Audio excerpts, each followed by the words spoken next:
Disney is filled with so many details, of course we just have to cover them all. Disney Details, Episode 69, Good Arch. Today we're going to be continuing our tour around Restaurantosaurus / Dinoland USA.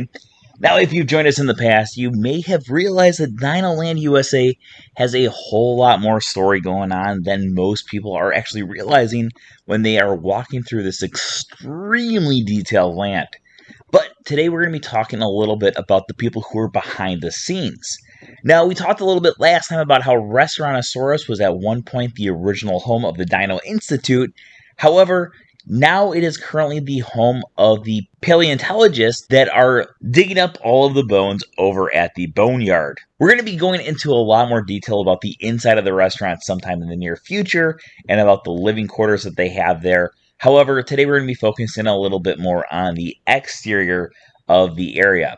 Now, the outside of Restaurantosaurus has so many really cool details about it, including things like Pterodactyl Terrace, which both of the words actually start with the letter P, which also brings up that old joke about why couldn't you hear the pterodactyl go to the bathroom?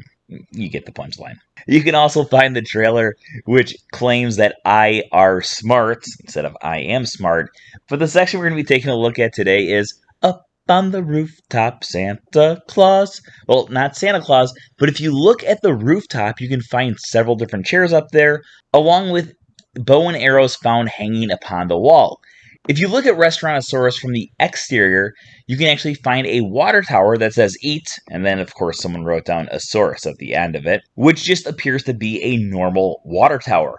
However, if you look at the backside of this water tower, there's actually a target found here, along with a few plungers / arrows that are placed inside of it. If you put two and two together, it ends up that some of the students that are staying at Restaurantosaurus are actually standing up on the roof and shooting plunger arrows at this target. If you look about halfway through, you can actually find that there is a bucket filled with arrows about halfway between the water tower and the roof, which is where people would actually have it so they could send the arrows back to the shooters on top of the roof.